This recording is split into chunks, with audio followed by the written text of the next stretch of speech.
Aleluya, bendecimos su nombre y todos los que estamos aquí vamos a darle la gloria a Él, y también los que se encuentran a través de las redes también vamos a darle la gloria. Vamos a leer en Habacuc 3:17. Esta mañana, para empezar, vamos a presentar el culto, y es un pasaje que se sabe de mucho tiempo. Y es un pasaje que tiene un significado y una esencia muy fuerte. Si lo empiezas a leer desde el principio, entenderás lo que está diciendo, porque al principio está hablando, arriba, dice oración de Habacuc, dice oración del profeta Habacuc sobre Sigionot. ¿Qué quiero decir con esto? Que muchas veces no deberíamos sacar de contexto los pasajes, porque eso significa en ese contexto lo que está hablando. Pero yo en esta mañana te voy a poner un poco en órbita, y dice así: aunque la higuera no florezca, ni en las vides haya fruto, y aunque falte el fruto del olivo, y los labrados no den su mantenimiento, y las ovejas sean quitadas de la majada, y no haya vacas en los corrales, con todo yo me alegraré en Jehová, y me gozaré en el Dios de mi salvación. Jehová el Señor es mi fortaleza, el cual hace mis pies como de ciervas, y en mis alturas me hace andar. Si lees el pasaje, al principio está hablando, dice, aunque la higuera no florezca. Sabemos que si la higuera no florece, ¿cuál es el resultado después? ¿Alguien me lo puede decir? No hay fruto. No hay fruto, porque lo que sale primero es la flor. Y está enumerando así como en una forma retórica, como dándole una belleza diferente para que se pueda entender. Dice, y en las vides no haya fruto. Aquí se está diciendo que en la vid no hay fruto, no hay uva. Dice, y aunque falte el producto del olivo, también habla de otro árbol, está hablando del aceite. Dice, los labrados no den mantenimiento, y las ovejas sean quitadas de la majada, y no haya vacas en los corrales. Dice, con todo yo me alegraré en ¿quién? En Jehová. Nos está hablando que si no hay alimento, está diciendo la forma que antes tenían para alimentarse, en la higuera, en las vides, el aceite, y en los labrados no había siembra.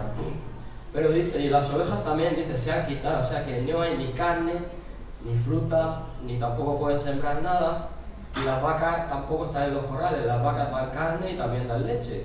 Todo esto que está hablando es alimento. Y dice así, con todo yo me alegraré en ¿quién? En Jehová.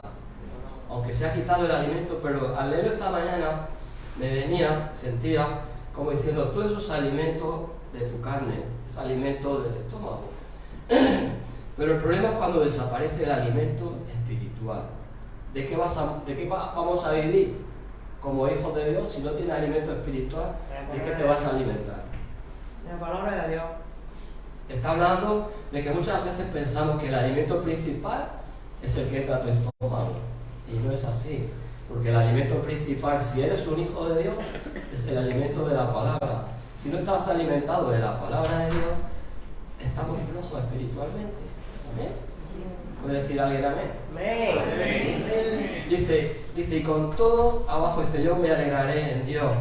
O sea, que si te alegras en Dios es porque tu confianza y tu fe, ¿en quién está puesta? En los que gobiernan, en las cosas de este mundo, en los bienes que tienes. No, alégrate en Dios. Dice, en el Dios de mi salvación, el que te va a salvar, el que ya te ha salvado. Como decía Lutero Eusebio, porque la vida eterna no solo la vas a vivir en el cielo, sino la estás viviendo de aquí en la tierra si tú quieres. Y dice en el 19, dice Dios, Jehová, el Señor, ¿qué dice que es? Mi fortaleza. ¿Qué es una fortaleza? Yo te pregunto en esta mañana. Tú dirás, es un castillo. Es algo fuerte para guardarse de las personas o de la gente o de lo que te puede venir a por ti. El diablo, ¿qué hace? Viene a arrebatarte lo que Dios te ha dado. Pero dice aquí, Jehová, el Señor es mi fortaleza. Si tu fortaleza es Dios, ¿quién va a poder luchar contra ti? Si te vas al Salmo, no sé si está en el 118, dice, te llamo, oh Jehová, fortaleza mía, ¿y qué dice? Y castillo mío. ¿En quién? ¿Qué dice? Confiaré. Si tú estás confiando plenamente en Dios, porque si no confiamos plenamente, la fortaleza se derrumba. Porque cuando tú haces una estructura o un edificio, tienes que ponerle materiales fuertes. ¿Sabes para qué? Para que aguante. Si tú haces una fortaleza de papel, ¿qué te va a pasar? Pues que se la va a llevar el aire. Pero si tu fortaleza y tus cimientos están puestos en Dios, nada. Como el otro pasaje que habla de la arena. ¿Dónde hizo la casa? ¿En la roca o en la arena? Pon tu vida en el Señor, que esa será tu fortaleza. Y dice así en el que dice abajo, el cual hace mis pies como de cierva. ¿Alguna vez visto los pies de un ciervo? ¿Cómo son los pies de un ciervo? Son ligeros, pero al mismo tiempo fuertes, porque tienen una fuerza tremenda. Y lo que está diciendo el Señor es que cuando tú estás en Él, cuando yo estoy en Él, todas las cosas cambian. Ya no son como tu mente quiere entender, sino son como Dios dice. Amén. Amén. Es así. Puedes seguir leyéndolo. Y arriba yo te digo en esta mañana, no te guíes solo por el alimento que te va a llenar la barriga, sino busca realmente. En otros salmos que he buscado antes, me estaba hablando, dice, ¿quiénes son los que realmente están buscando a Dios? ¿De dónde? De todo su corazón. Amén. Vamos a orar, busca a Dios, vamos a buscar a Dios de verdad en esta mañana. Y todo lo que hagamos, de verdad, no sea hacerlo por hacerlo, decir, voy a hacerlo, no, sino que Dios se va a dar cuenta que realmente lo está buscando. Amén. Vamos a orar, Señor, te damos las gracias por estos pasajes tan preciosos, Señor, tan tremendos, que nos está diciendo que no importa el alimento, Señor, sino solo importa el alimento de arriba, que eres tú, Señor, y tu palabra, Señor. Te damos las gracias, Padre, en el nombre de Jesús, Señor. Amén. Aleluya. Alégrate y gózate en quién, en el Dios de tu salvación.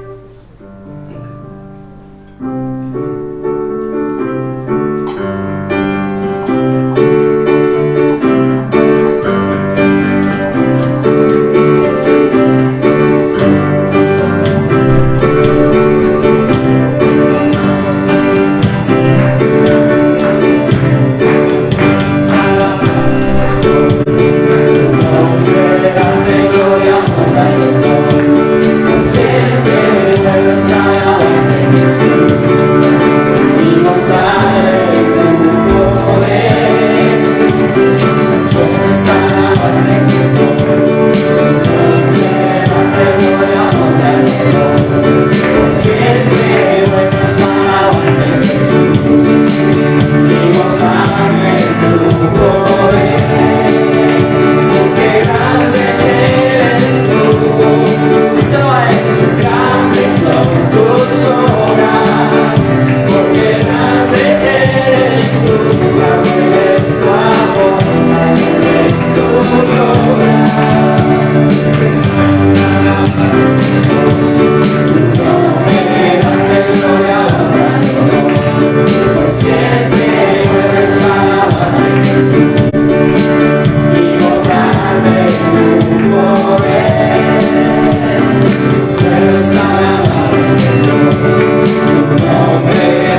Su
Bendícenos, Padre Santo, Señor. Habla a nuestra vida, Dios mío, Señor, por intermedio de tu palabra, Dios mío, Señor.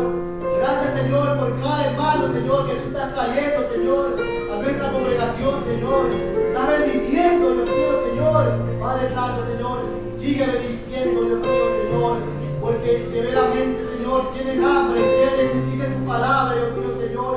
En el nombre de Jesús, Señor. Habla nuestras vidas, Dios mío, Señor, por tu palabra, Dios mío, Señor. No queremos salir como hemos venido, Dios mío, Señor. Queremos salir llenos, Señor, de tu palabra, Señor, de tu consejo, Dios mío, Señor. En el nombre de Jesucristo, Señor. Gracias te pedimos, Señor, sabiendo que tú has hecho, Señor. Amén.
Los que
gloria solamente a ti.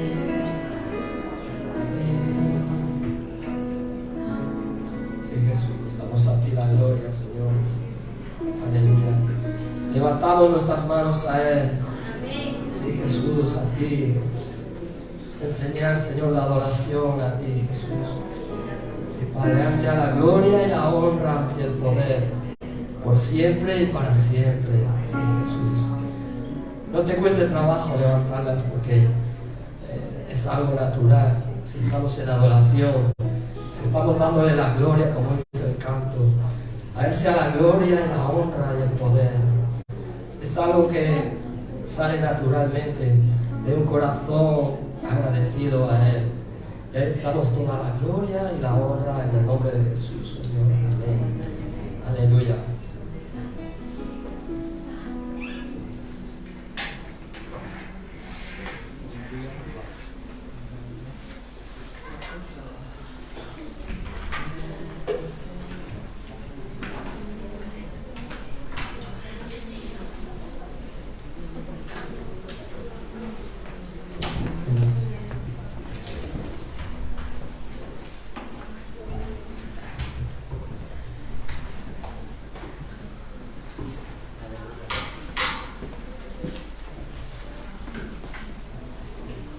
Hola. Muy buenos días a todos los que nos acompañan esta mañana. Vamos a presentar la ofrenda al Señor a través de una palabra. 3, versículo 12. Los que podamos, nos ponemos de pie.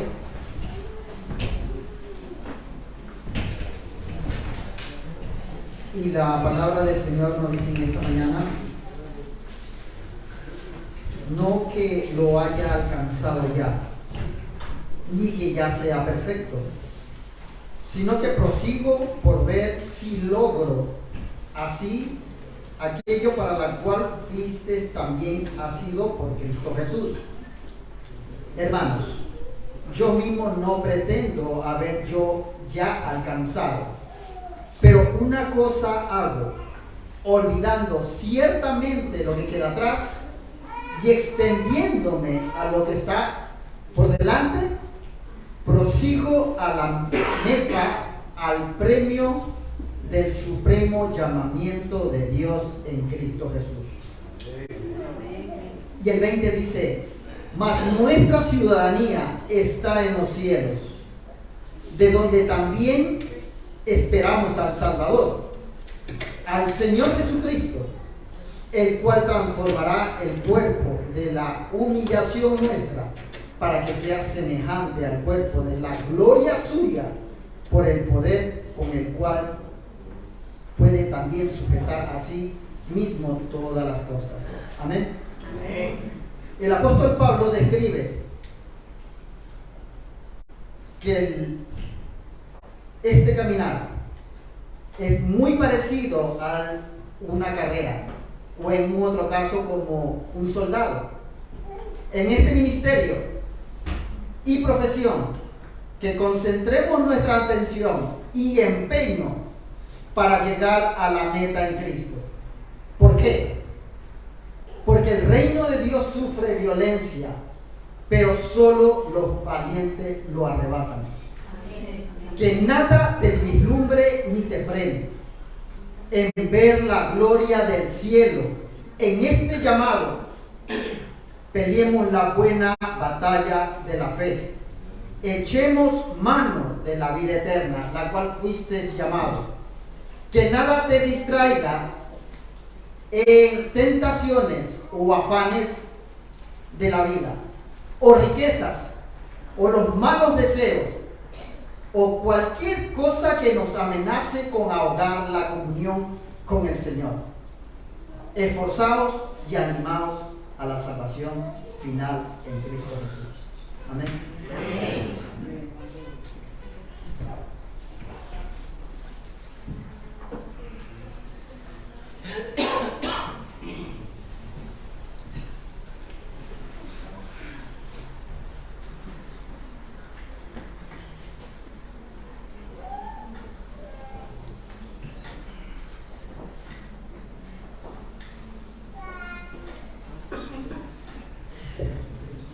pasar a ofrendar lo que Dios te haya bendecido.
Querido y amado Dios, te damos las gracias, Señor, en esta mañana. Gracias por lo que tú pones en nuestro corazón, por tu amor. Y te damos, Señor, toda la gloria y honra en el nombre de Jesús.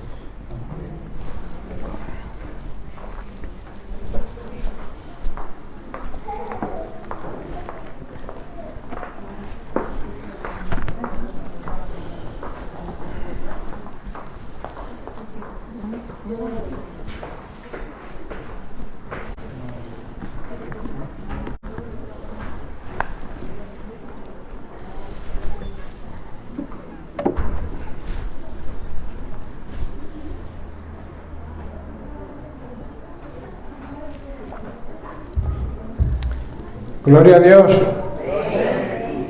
Qué bendición de nuevo estar los hermanos juntos, ¿verdad?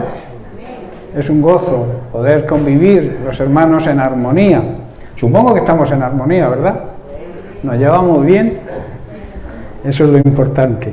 Por eso digo que es una bendición tener la misma visión, que es lo que significa unánimes, la misma motivación. Yo te preguntaría, ¿qué te ha motivado a venir hoy a la iglesia?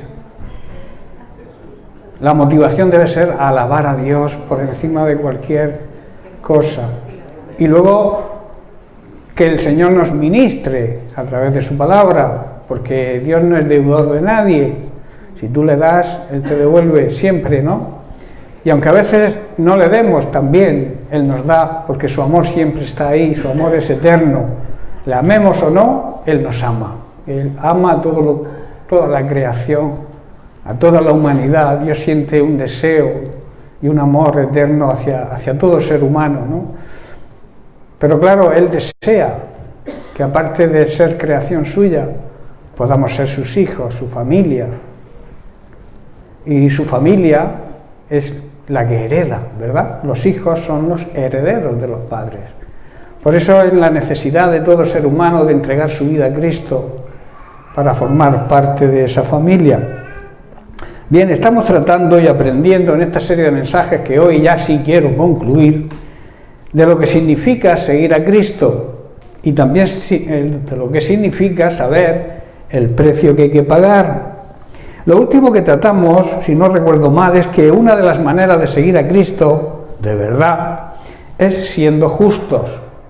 Siendo justos significa, primero, que hemos sido justificados a través de nuestra entrega a Jesucristo, nuestra confesión de fe, creer en lo que Jesucristo hizo por nosotros y aceptarlo como nuestro Señor y Salvador personal. Somos justificados ante el Padre. O sea, somos declarados inocentes, para que lo entendamos, delante de la presencia de Dios. Y podemos acercarnos a Él, sabiendo que es un Padre que ama a sus hijos, y no nos podemos, gracias a Cristo, sentir culpables. Por eso, la segunda parte de la justicia, de esa justificación, es que nosotros debemos practicar la justicia, hacer justicia. La palabra justicia significa dar a cada uno su merecido, ¿verdad? Si es premio, premio. Y si es castigo, castigo. Siempre suelo decir que Dios es amor, y es la realidad, pero también es justicia. La Biblia dice y enseña que no dará al inocente, o sea, al culpable por inocente, a no ser que se arrepienta, claro. A través del arrepentimiento y la confesión de Cristo, somos declarados inocentes, y entonces, como he dicho, tenemos la justificación ante el Padre. También estudiamos semanas anteriores una cosa importante que debemos saber, creo que esto fue la semana pasada, que Dios es el que controla los tiempos. Dios tiene el control, hermanos, de todo lo que ocurre en este mundo, todo lo que ocurrió atrás, lo que está ocurriendo hoy y lo que pueda ocurrir en un futuro, tiene Dios el control. El tiempo le pertenece a Dios. Nosotros andamos, digamos, en el tiempo cronos, de ahí la palabra cronómetro. El tiempo nuestro no es el mismo que el tiempo de Dios, el kairos de Dios. El kairos es el momento oportuno que Dios tiene para hacer las cosas. Si recordáis, repasábamos que Dios a su tiempo lo hizo todo. Creó el universo, lo pobló, creó al ser humano, envió a Jesucristo. Jesucristo murió a su tiempo. Todo es al tiempo del Señor. Por eso digo que Dios controla los tiempos. Dios conoce los tiempos y sabe cuál es el tiempo oportuno, quizá para concedernos aquello que deseamos o que esperamos. De ahí que debemos añadir a la fe la paciencia, la fe en creer y la paciencia y la esperanza de que Dios cumple siempre sus promesas. Por eso no te agobies, decíamos, no te agobies ni te inquietes, ten paz, no vivas en continua ansiedad, espera en el Señor y Él a su tiempo hará. Creo que lo dejamos por aquí, pero quiero seguir profundizando en este tema, apoyado en varios textos bíblicos que nos van a hacer comprender lo que Dios quiere y tiene para nosotros a su tiempo. Por tanto, es cuestión de tiempo. Quiero, como he dicho, profundizar. Si Dios promete, Dios cumple. Eso es una realidad y es una verdad que debemos asimilar. Si Dios lo dice, si su palabra lo dice, yo lo creo. Para eso me llamo creyente, ¿no? Somos creyentes. Y el significado de creer, de ser creyente, es creer, precisamente. Si yo digo que creo, pero realmente no creo, no soy creyente. Soy un aficionado a creyente. El que cree de verdad, confía en las promesas de Dios. Y sabe que su palabra es verdad. Y que Dios no miente. Y si Dios lo dice, lo hará. Pero es cuestión de tiempo. El tiempo kairos, el tiempo de Dios. Por eso quiero leer ahora en la carta del apóstol Santiago, en el capítulo 5, el versículo 17 y el 18, donde dice, Elías, el profeta Elías, era un hombre, o sea, quiere decir, era un ser humano como tú y como yo, sujeto a pasiones semejantes a las nuestras, y dice que oró fervientemente para que no lloviese, y no llovió. Y no llovió sobre la tierra por un periodo de 3 años y 6 meses. Y otra vez, dice el versículo 18, oró, y el cielo dio lluvia, y la tierra produjo su fruto. Nosotros, hermanos, todos los siervos de Dios, somos seres humanos, y por tanto estamos expuestos y sujetos a pasiones y a tentaciones. Yo decía el otro día en la escuela bíblica que la tentación no es pecado. El pecado es cuando caemos en la tentación. Jesucristo en la Biblia enseña que jamás pecó ni se halló mentira en su boca. Pero Él fue tentado. Pero no cayó, no cedió a la tentación. Y dice que nosotros los seres humanos estamos expuestos a eso, a pasiones y a tentaciones. Pero cuando oramos con fervor significa con un deseo ardiente, Dios a su tiempo, en su momento, siempre responde Quizá te responda con un sí, que es lo que siempre deseamos, pero a veces nos responde con un no porque nos interesa. No nos interesa, perdón, lo que le pedimos. Y en otras ocasiones quizá te diga, espera, no es el momento, espera mi tiempo, ¿no? Que es el mejor tiempo. Esto realmente es lo que le ocurrió a Elías. Él era un ser humano como nosotros, pero dice la Biblia, como hemos leído, que oró con un deseo ardiente para que no lloviese, y no llovió durante 3 años y medio. O sea, lo que pudo hacer Elías, lo podemos hacer nosotros. Porque Elías se compara, era un ser humano tal, y como tú y yo somos seres humanos, con nuestras tentaciones, nuestros deseos quizá pecaminosos. Pero cuando nos volvemos a Dios, cuando realmente vivimos la vida cristiana auténtica y verdadera, cuando vivimos siéndole fiel a Dios en todo, sirviéndole como Él se merece, con la excelencia que Él se merece, y arrepintiéndonos cuando por accidente, porque no es lo mismo pecar que vivir en pecado. Por accidente cometemos un pecado, enseguida tenemos a Jesucristo intercediendo por nosotros, nos arrepentimos y Dios nos perdona, se restaura la relación con Dios. ¿Sabéis que Dios no se puede relacionar donde hay pecado? Entonces, cuando pecamos, porque, como se suele decir, tenemos un mal día y cometemos errores, fallos al blanco, que es lo que significa pecado, podemos arrepentirnos y recurrir a nuestro intercesor, que es Jesucristo, que es su trabajo actual, y entonces Dios nos perdona. La comunión es restaurada. Y como suelo decir siempre, vivir en pecado es diferente. Es saber que estás viviendo en pecado y seguir viviendo en pecado. Entonces no hay relación con Dios. No puede haber relación con Dios. Dios no puede. Es 3 veces santo y no puede convivir con el pecado. Por eso dice que la lluvia, que representa la palabra de Dios, cuando cae en tierra fértil, produce su fruto. De ahí la necesidad de perseverar en oración sin desmayar hasta que a su tiempo Dios nos responda. En Primera de Reyes, capítulo 17, versículo 1, dice así: entonces Elías tisbita, que era de los moradores de Galaad, dijo a Acab, el rey, el esposo de Jezabel, dice: vive Dios de Israel, en cuya presencia estoy, que no habrá lluvia ni rocío en estos años, sino por mi palabra. Ese era el mensaje que le dio Dios a Elías para que se lo transmitiera a Acab. Dice: no habrá lluvia, dile que no habrá lluvia hasta que yo lo diga, hasta que yo lo decida, porque Dios es el que controla los tiempos. Vuelvo a hacer hincapié porque estamos tratando este tema. No va a caer agua ni rocío hasta que yo lo ordene. Son palabras del Señor. Este rey y su esposa Jezabel se habían conducido siempre con rebeldía, orgullo y maldad, y además eran unos idólatras, estafadores y además asesinos. Menuda lista, ¿verdad?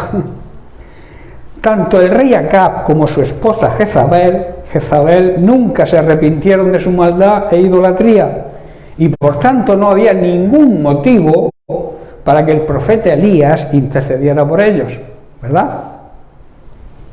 Podemos ver que Dios, después de orar, le dijo a Elías que fuera a ver al rey Acab y le dijera que iba a llover abundantemente. Primera de Reyes 18:41. Entonces Elías dijo a Acab: sube, come y bebe, porque una gran lluvia se oye. Hermanos, a pesar de que no había ningún motivo para interceder por ellos, Elías sometió sus deseos humanos y su voluntad a la voluntad de Dios. Le hizo caso a Dios y oró por estas personas que no se lo merecían, ¿verdad? ¿Por qué lo hizo? Sencillamente vamos a recordar las palabras de Jesús en Mateo capítulo 5, versículos 44 y 45. Sol sobre malos y buenos, y hace llover sobre justos e injustos. Tremenda promesa de Dios, ¿verdad? De esta manera, hermanos, estaremos actuando cuando sigamos los consejos de Jesús, los mandamientos de Jesús, estaremos actuando como verdaderos hijos de Dios, pues Él da su luz, la luz del sol, tanto a los malos como a los buenos, y envía la lluvia sobre aquellos que practican la justicia o aquellos que practican la maldad. ¿Verdad? Si seguimos analizando la Biblia, vemos que también en Primera de Reyes, en el mismo libro, en el versículo 18, los versículos 42 al 45, donde dice: Acab subió a comer y a beber, como le había dicho Elías. Y Elías, dice, subió a la cumbre del monte Carmelo. Este era un monte muy frondoso, y este nombre precisamente significa fertilidad. Estaba totalmente cubierto de viñedos, y dice que postrándose en tierra, puso su rostro entre las rodillas, y dijo a su criado: sube ahora y mira hacia el mar. Y él subió y miró y dijo: no hay nada. Y él le volvió a decir: vuelve 7 veces. Eso habla de constancia, ¿verdad? ¿Por qué 7 veces? ¿Por qué no Dios no respondió a la primera? Porque Dios sabe cuál es el tiempo, y Dios nos exige a veces tener constancia, perseverancia y paciencia. Dice el versículo 44: a la 7ª vez dijo: yo veo una pequeña nube como la palma de la mano de un hombre que sube del mar. Y él dijo: ve y di a Acab: unce, o sea, ata las bestias al carro y desciende. Estando en esto, que los cielos se oscurecieron con nubes y viento, y hubo una gran lluvia. Tremendo, ¿verdad? Cuando Dios dice, Dios cumple. Vemos que Elías envió a su criado 7 veces antes de que volviera con la noticia de que había visto en el horizonte una nubecita pequeñita como la palma de la mano de una persona. Esto para Elías era suficiente, hermanos, ¿verdad? A veces nosotros necesitamos ver las cosas prácticamente realizadas para creerlas, pero él vio una nubecita pequeñita y dice: viene una gran lluvia. Elías no necesitó más. ¿Por qué? Porque era un hombre de fe, era un hombre que creía, que tenía esperanza en que Dios cumplía sus promesas. Y entonces dice que sabía, al traerle su criado la noticia, sabía que venía una gran lluvia.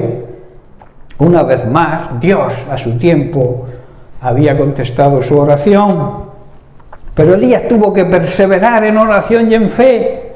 7 veces envió a su criado. No le podía haber dicho a Dios: Dios, ¿por qué 7 veces? ¿Por qué no a la primera o a la segunda? Porque Dios prueba nuestra fe, hermanos. Por eso no desistas cuando clames a Dios. Si estás de acuerdo a su voluntad, al tiempo de Dios te lo va a dar, pero tú tienes que perseverar. O sea, no tienes que darte por vencido. Tienes que continuar confiando plenamente en el Señor, que Él a su tiempo va a cumplir sus promesas. En Efesios capítulo 6, versículo 18, Pablo, después de enumerar con todo detalle las distintas piezas de la armadura de Dios que debemos colocarnos, nos indica el complemento ideal para esa armadura. Dice así: orando en todo tiempo. En todo tiempo significa cuando las cosas me vayan bien y también cuando las cosas me vayan mal. A veces cuando nos van bien las cosas nos olvidamos de Dios, no oramos. Pero la palabra de Dios enseña que debemos orar siempre, en malos momentos y en buenos momentos también. Dice: con todo tipo de oración y súplica. Súplica significa con humildad. Debemos dirigirnos a Dios, que es nuestro Padre Celestial, con el respeto que se merece un padre. No podemos, como suelo decir, arrinconar a Dios. Tenemos que ir con un aspecto humilde de súplica, suplicándole a Dios que nos conceda lo que necesitamos.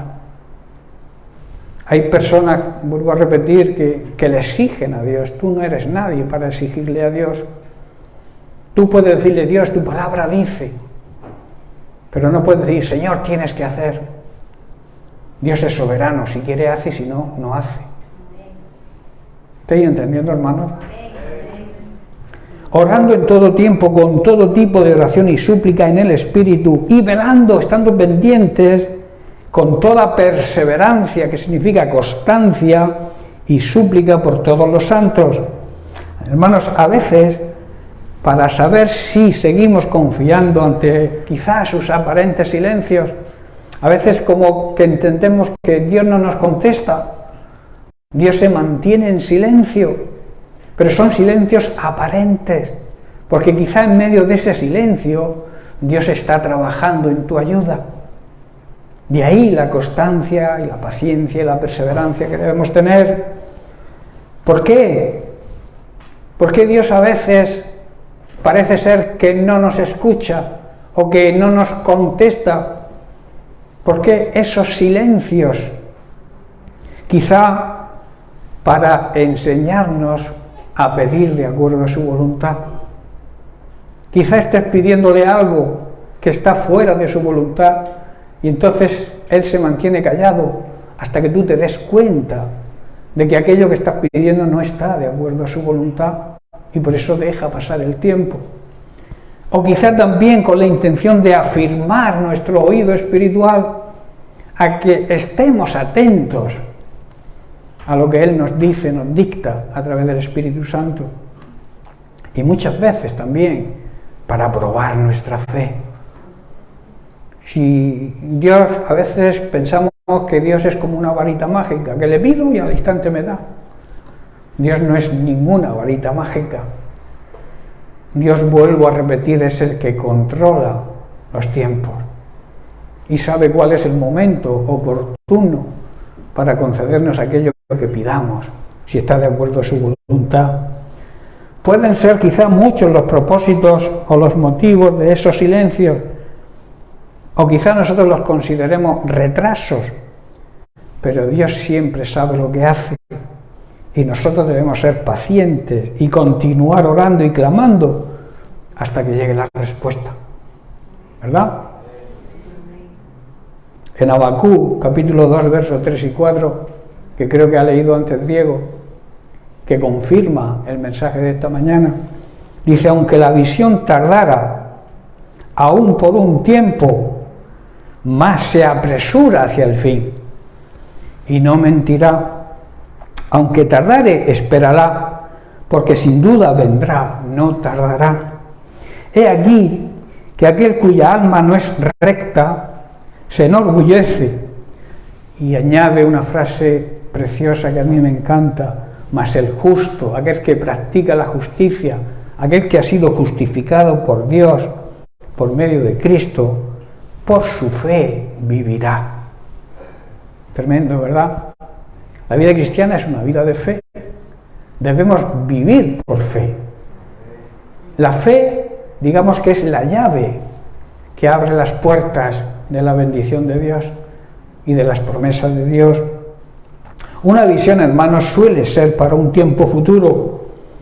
Aquí habla tanto del fin, del propósito de Dios para nosotros, como el final de este mundo. Tanto una como otra cosa se van a cumplir en el tiempo de Dios. Cuando Él lo decida. Eso tenemos que tenerlo claro, hermanos. Por eso, repito, la necesidad de tener paciencia. La paciencia hay que ejercitarla. Hay quien dice, Señor, dame paciencia, pero dámela ya. La paciencia es una característica del fruto del Espíritu Santo. Y si el Espíritu Santo que mora en nosotros tiene esa característica de ese fruto del Espíritu Santo, nosotros que tenemos el Espíritu Santo debemos tener paciencia. A veces hay personas que dicen, es que la persona esta me ha agotado la paciencia. La paciencia nunca se agota, hermano. Por muy cansino que sea la persona, tenemos que tener paciencia. Porque más paciencia que Dios ha tenido y tiene con nosotros, nadie la puede tener, ¿verdad? ¿Cuánta paciencia tiene Dios con nosotros? Que aún siendo rebeldes, aún viviendo en pecado, Dios sigue amándonos y Dios sigue dándonos la oportunidad de arrepentirnos para poder regalarnos, hermanos, la salvación. La salvación es algo que consiguió Jesucristo en la cruz. No son tus méritos los que te salvan, es lo que Jesús hizo en la cruz que te salva. Para que no te puedas gloriar a ti mismo, decir yo soy salvo porque yo hago esto, he hecho lo otro. La palabra de Dios es bien clara en eso. Pablo lo dice en el libro de Efesios. No por obras. La salvación no es por lo que tú hagas o hayas hecho atrás. La salvación viene porque Jesús y Dios el Padre tomaron la decisión de rescatarnos de nuestra muerte. El mundo incrédulo vive en muerte espiritual. Solamente funciona su carne y su mente, su alma. El espíritu está muerto en aquellos que no creen. Por eso nosotros funcionamos al completo. El mundo funciona en dos partes. Nosotros funcionamos en espíritu, en alma y en cuerpo. ¿Verdad? Porque Cristo nos dio vida cuando nosotros estábamos muertos en nuestros delitos y en nuestros pecados. Hermanos, aunque parezca que su respuesta se demora, debemos esperar con paciencia, porque sin lugar a duda va a suceder y no se tardará. Dios, hermanos, nos está hablando y nos dice: los orgullosos confían en sí mismos, ¿verdad? Las personas orgullosas, yo sé, yo ya lo sé todo, yo lo conozco todo. Yo a veces hablo con creyentes que están tiempo sin verlos por la iglesia y demás, personas que yo conozco de hace muchísimos años, que viven a su aire, que se congregan cuando a ellos les apetece. Y una vez hablando con uno, yo le pregunté: hermano, ¿por qué no te vemos casi nunca por la iglesia? ¿Sabéis qué me contestó? A mí nadie ya me puede enseñar nada. Eso es orgullo. Cuando la Biblia, que es un manantial de vida, la Biblia cada día te enseña algo nuevo. Aunque la estés leyendo 50 años, hermano, en el año 51 Dios te va a mostrar algo nuevo. Por eso digo que la Biblia no es un libro cualquiera, es la mente de Dios, es la palabra de Dios que nos va a dar vida y que tiene poder para cambiar la vida de las personas. La palabra de Dios tiene vida, es viva y es eficaz, o sea, que produce efecto. Y ese efecto es que cambia la vida de las personas. Por muy difícil que sean las personas, por muy pecadoras que sean las personas, Dios no distingue la gravedad del pecado. Para la religión tradicional hay pecados pequeños, veniales, hay pecados mortales. Para Dios existe solamente el pecado. Y el pecado es hacer algo que le desagrada a Dios, sea grande o sea pequeño. Para Dios es pecado. Toda desobediencia a la palabra de Dios, sea grande o sea pequeña, es pecado. Sí, pero me diréis: pastor, es que un asesinato no es lo mismo que robar una naranja. Lo mismo es pecado una cosa que otra. cuando te arrepientes. O sea, ante la justicia humana hay diferencia, claro está, y es normal. No vas a pagar lo mismo por robar una naranja que por matar a tu vecino, ¿verdad? Pero para la justicia de Dios, pecado es aquello que no le agrada a Dios, sea lo que sea. Cuando tú coges una naranja, ¿la naranja es tuya? Hombre, si la coges de tu cesto que la has comprado tú en el Mercadona, pues sí. Ahora, como la coges de un árbol que es del vecino, muchos creen que no tiene importancia. Yo digo, cógela del suelo. Es que la del suelo no está tan buena como la del árbol. Claro, pero es tuya. Lo que quiero transmitiros, hermanos, es que pecado es toda desobediencia a la palabra de Dios. La sociedad distingue entre hurtar y robar. Hurtar es un delito pequeño, ¿verdad? Robar es a partir de 300 euros, creo entender, no sé si es así. Hay diferencia, pero para Dios no robarás. ¿Estoy entendiendo, hermano? Por eso los orgullosos confían en sí mismos y sus vidas siguen caminos equivocados. Pero dice la palabra de Dios que el justo, el que practica la justicia, el que ha sido perdonado por Dios, vivirá por su fe y por su fidelidad a Dios, hermanos. A veces la palabra fidelidad como que nos viene grande, porque realmente no somos fieles a Dios en todo. Fieles a Dios en nuestros diezmos, en nuestras ofrendas, que no solamente son dinero, hermanos. La ofrenda es nosotros ofrendarnos a Dios, nosotros por completo. ¿Qué tiempo le dedicamos a Dios? Ahí también entra el diezmo. ¿Qué tiempo le dedicas a Dios diariamente?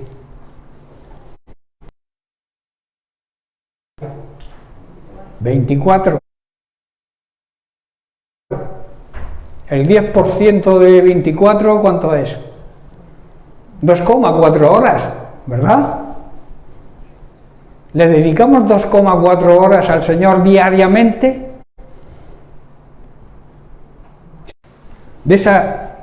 ¿Cuál es la mayor bendición? Tener una buena relación de calidad con Él cada día. Hablar con Él, presentarle nuestras circunstancias. Como un hijo habla con un padre que sabe que le ama. ¿Tú sabes que Dios te ama? Tú sabes que Dios, pecadores que se han arrepentido, que han entregado su vida a Cristo. Por eso cuando vayamos al cielo, algunos se llevarán grandes sorpresas. Algunos que ellos los han mandado desde aquí al infierno, se los van a encontrar en el cielo, si es que van ellos. ¿Sabéis? Cuando yo me convertí, había una frase de mi pastor, que él ponía siempre cada vez que cogía una Biblia o le regalaban una Biblia o necesitaba una Biblia. En la primera página ponía, si tú lo dices, yo lo creo.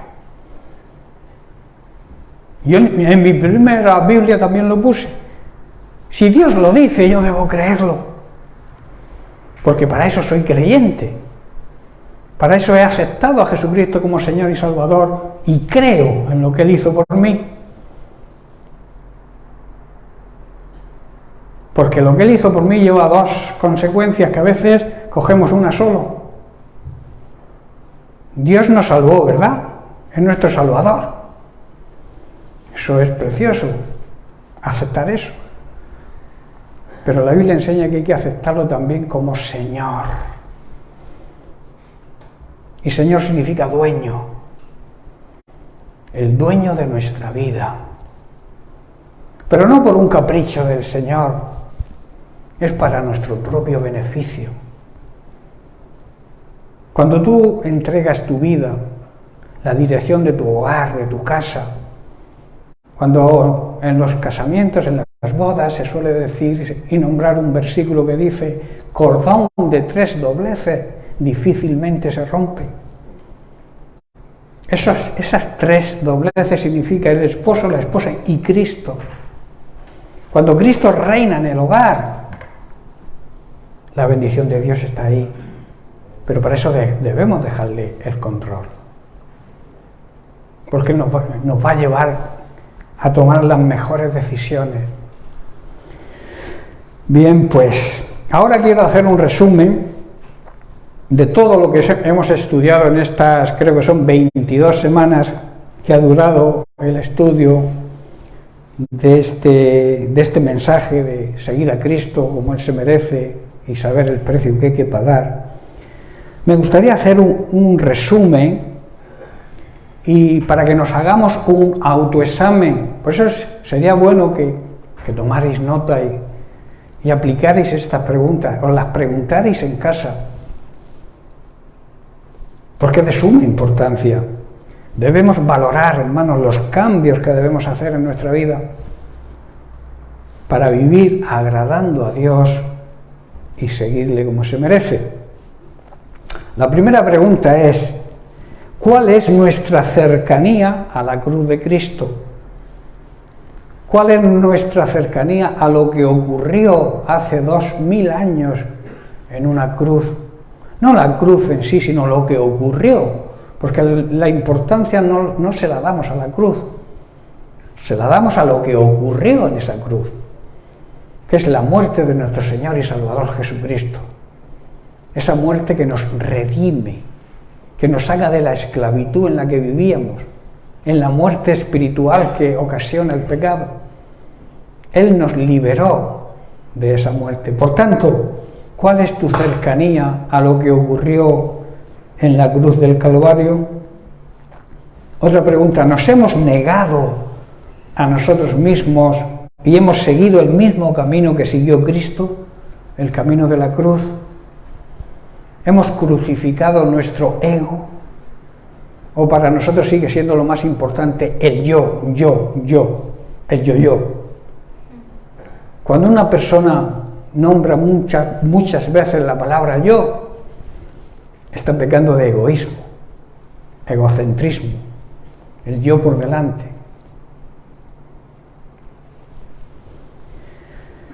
¿Le seguimos de cerca o seguimos a Jesús de lejos?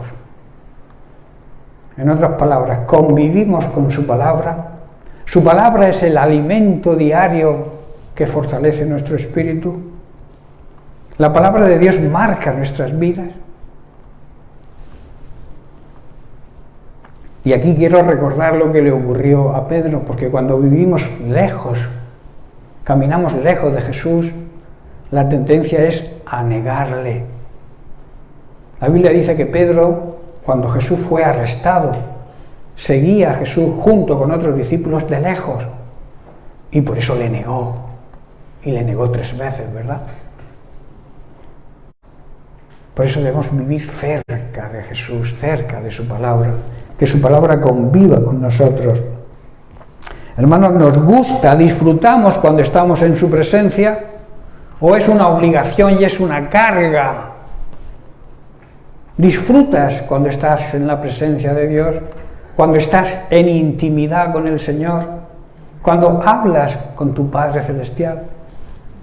¿Es una carga o es un placer? ¿Hablamos con Él o hacemos monólogos con Él? ¿Sabéis que hablar es intercambiar? Hablo yo y después hablas tú. No hago monólogos con el Señor, que es lo que muchos hacen. Sacan la lista de las peticiones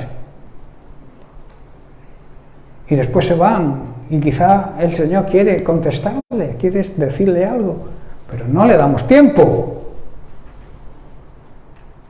Hablamos con el Señor, intercambiamos palabras con nuestro Dios, oramos, en otras palabras, buscamos su consejo y su ayuda. O cuando tenemos problemas vamos al primero que se nos cruza a pedirle consejo. Incluso a veces le pedimos consejo a personas que no son ni creyentes. Ocurre eso. Le servimos como se merece. Estamos sirviendo a Dios como Él se merece. Estamos trabajando en su obra. Estamos haciendo que el reino de Dios avance por encima de cualquier otra cosa. El avance del reino de Dios significa ganar armas para Cristo, arrebatarle almas a Satanás, hablarle a tu vecino, a tu pariente, a todo el que se te ponga por delante de la salvación que hay en Cristo. Predicarles el evangelio de salvación. Predicarles y decirles que hay un Dios que ama a su creación, pero que necesitamos ser sus hijos para recibir esa salvación. Como yo ya soy salvo, hay algunos que opinan que el Señor venga pronto. Eso también es egoísmo. Yo ya soy salvo y los demás que se apañen. No, Dios te ha escogido, te ha elegido para que seas el vocero de Dios aquí en la tierra. Para que prediques el evangelio con tu boca y también con tu ejemplo. El ejemplo tiene que ir por delante, el testimonio tiene que ir por delante. ¿Cómo voy a hablarle yo a alguien de que no debe vivir en pecado cuando yo estoy viviendo en pecado? No, es imposible. Nadie te va a creer y además estará menospreciando, pisoteando, que suelo decir yo, el nombre de Cristo. Cuando tú predicas algo que no haces. ¿Le amamos de verdad, hermanos? ¿Amamos a Dios de verdad? El Señor dice, aquel que dice que me ama de verdad, debe obedecer mi palabra. ¿Obedecemos su palabra en su totalidad? Para amar a Dios de verdad, debemos obedecer su palabra. ¿Obedecemos todos sus mandamientos? ¿Sí? Me gustaría oír aquí un gran amén. Amén. Pero es verdad. Amén. ¿Seguro? Amén. Los mentirosos no entrarán en el reino de los cielos. ¿Guardamos todos los mandamientos de Dios? ¿Mentimos alguna vez? Aunque sea una mentirijilla. Mentimos, ¿verdad? Entonces no estamos obedeciendo a Dios en todo. Tenemos que llevar cuidado con nuestra confesión, porque Dios anota todo lo que decimos. Todo lo que decimos y hagamos está escrito en un libro que luego se abrirá. Y tú dirás, no, Señor, yo no. No, sí, mira, aquí mentiste, aquí hiciste esto, aquí me negaste. Necesitamos aprender. ¿Sabéis lo que significa amén, no? ¿Qué significa amén? Que así sea, que así es. No que sea, que así es. O sea, que lo que confieso es la verdad. Por eso no podemos confesar algo que no sea verdad.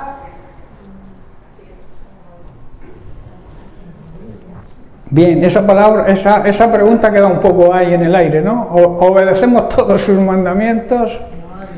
Apuntarla. Hermanos, ¿hemos pagado el precio que es necesario pagar para seguir a Cristo? A veces hay que dejar cosas que no nos gusta dejar. ¿Te ha pedido el Señor que dejes algo para servirle de verdad y no has querido dejarlo? Hay ataduras a veces en los seres humanos y también dentro del pueblo de Dios, de la familia de Dios, hay ataduras que hay que soltar. Hay cosas, como dice la Biblia, que no salen solamente con oración. Es necesario apoyar esa oración con el ayuno. Jesús dijo, este género no sale si no es con oración y ayuno. Ayunamos. Sí, yo ayuno desde el desayuno a la comida. Y desde la comida a la cena. En esos periodos yo ayuno. Hermanos, ayunar, a veces no entendemos lo que significa el ayuno. Ayunar significa decirle al Señor, mira, No me importa nada, ni siquiera comer hoy. Quiero estar en tu presencia. Quiero buscarte.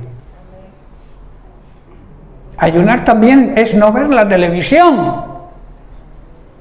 Que a veces cuesta más no ver la televisión que no comer. Estamos tan atados a la televisión, a la caja tonta que yo digo, que nos falta tiempo para todo. Vamos a ayunar también de ver televisión. Que ese día de ayuno ni comamos, ni veamos televisión, ni escuchemos radio, no más que escuchemos la voz de Dios. Ese es el verdadero ayuno, hermanos. Ayunar por ayunar, pues puede que pierdas algún kilo si lo haces con ese fin y ese propósito, que muchos lo hacen, pero realmente el ayuno que Dios exige es ese. Un ayuno de decir, mira, lo dejo todo para servirte, para escuchar hoy tu voz con claridad. Existe este problema, yo quiero afrontarlo, oro, intercedo. Porque hay problemas, hermanos, y hay problemas en la congregación que no salen si no es con oración y ayuno. Amén.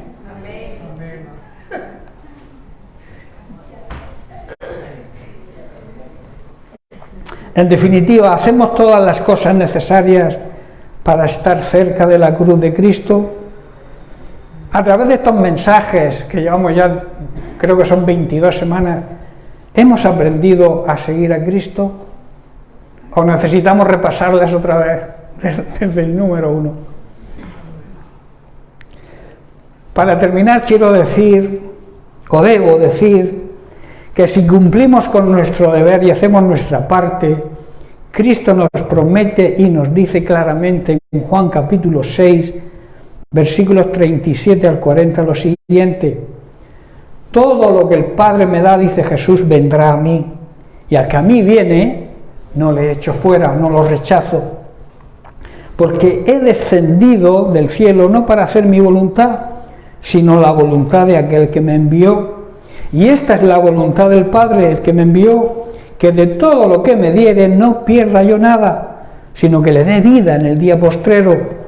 Y esta es la voluntad del que me ha enviado, que todo aquel que ve al Hijo, que reconoce al Hijo, que acepta al Hijo y cree en Él, tenga vida eterna. Tenga, no tendrá, tenga vida eterna. Y yo le daré vida en el último día. Hermanos, la voluntad de Dios el Padre es que todos los que ven a Jesús como su Hijo y crean en Él, tengan esa vida eterna. Esa vida que Cristo les concede y que ganó para nosotros muriendo en una cruz. Debemos aprender de nuestro Señor humildad, lo primero, sumisión, que significa aceptar la autoridad superior, y obediencia. Si el Hijo de Dios hecho carne se humilló, fue obediente y se sometió a la voluntad del Padre, así nosotros, si queremos estar cerca de la cruz de Cristo, si queremos aprender a seguir a Cristo de verdad, de cerca, y conocer el precio el cual se debe pagar, tenemos que hacer lo mismo. Humildes, sometidos a la autoridad de Dios y a su obediencia. Dos últimas cosas para terminar.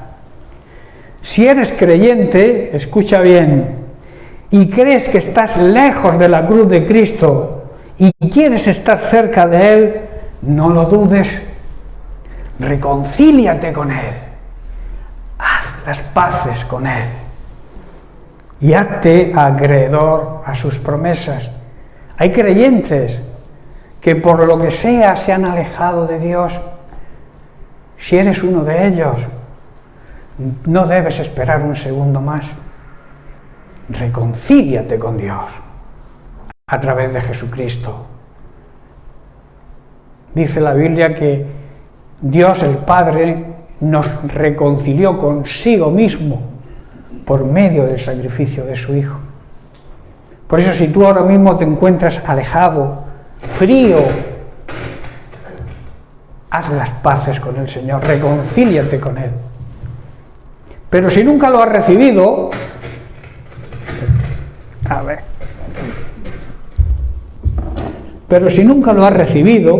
que esa es la otra opción que puede haber.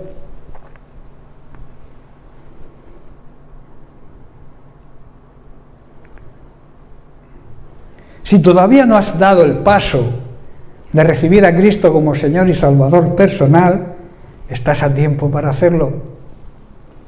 Recibirás la salvación y serás acreedor a recibir sus promesas y su herencia. La palabra de Dios enseña que Dios, en la persona de Jesucristo, vino al mundo que Él mismo había creado en su condición de Dios, pero el mundo que Él había creado no lo reconoció. Vino a su propio pueblo y hasta ellos le rechazaron y le crucificaron, su propio pueblo. Pero dice la palabra de Dios que a todos aquellos que creyeron en Él y le recibieron, y los que hoy crean y le reciban, les dio y les da hoy el derecho legal de ser llamados hijos de Dios. No te creas la mentira de que todos somos hijos de Dios. Todos somos creación de Dios. Dios ama a su creación. Pero el único paso para poder ser familia de Cristo, ser familia de Dios, lo decides tú, lo decidimos nosotros. Es aceptando, reconociendo públicamente a Jesucristo como nuestro Señor y Salvador personal y como el único salvoconducto para nuestra salvación. No hay más intercesores. Esto habla de un nuevo nacimiento en espíritu, hermanos. Como hemos estudiado en los incrédulos, el espíritu está muerto, y cuando aceptamos a Jesucristo se nace de nuevo. No mediante un nacimiento físico, como resultado, digamos, de la pasión o la iniciativa humana, sino por medio de un nacimiento que proviene de Dios, un nacimiento en espíritu. En todo ser humano, hermanos, debe haber un punto de inflexión donde podamos cambiar totalmente nuestra manera de vivir. Ese cambio se produce en el momento de aceptar a Jesucristo por fe, y entonces nuestro espíritu resucita. Cristo nos da vida, y en ese momento también recibimos la adopción, somos adoptados por nuestro Padre Celestial y pasamos a formar parte de su familia. Sin este paso, hermanos, sin este cambio, seguimos siendo creación de Dios, al cual Dios ama, repito, pero no tenemos el derecho legal de llamarnos hijos de Dios. No podemos llamarnos hijos de Dios, no tenemos ningún derecho para hacerlo ni para acercarnos a Él. ¿Sabéis la única oración que Dios escucha del pecador? La oración de arrepentimiento. Y el arrepentirse significa dar un cambio de 180 grados. Si voy hacia el norte, volverme al sur.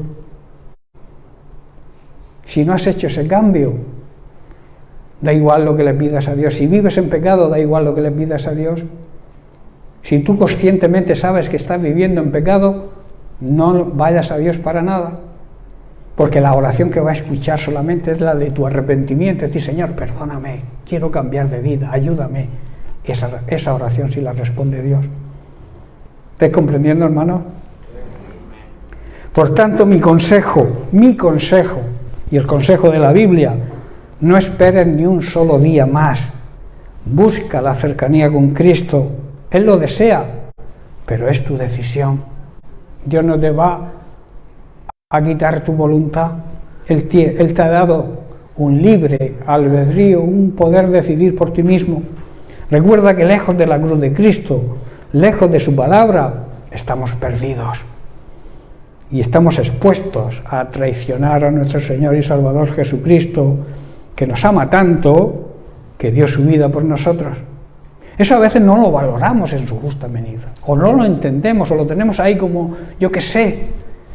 Pero que el Hijo de Dios hecho hombre muera por nosotros para salvarnos de la condenación eterna y rechazarlo, eso no, como se suele decir, no tiene perdón. O sea, el ver lo que Jesús ha hecho por los pecadores y que el pecador siga rechazándolo, no siga arrepintiéndose,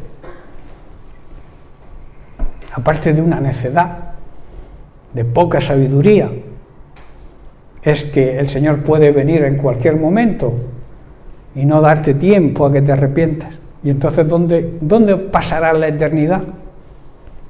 ¿Dónde pasará la eternidad? ¿Con Dios gozándote o con el diablo en el infierno? Eso es duro, ¿verdad? Quizás el pastor está hablando hoy muy duramente, ¿no? Pero es que es la realidad. El pecado nos lleva a la condenación eterna. El arrepentimiento y el reconocimiento de Cristo como Señor y Salvador nos da la salvación de nuestra alma. Amén. Bien, pues aprendamos a seguir a Cristo con la excelencia que se merece y que hemos aprendido a través de esta serie de mensajes. Amén. Bien, porque Dios les bendiga y apliquemos la palabra de Dios a nuestra vida.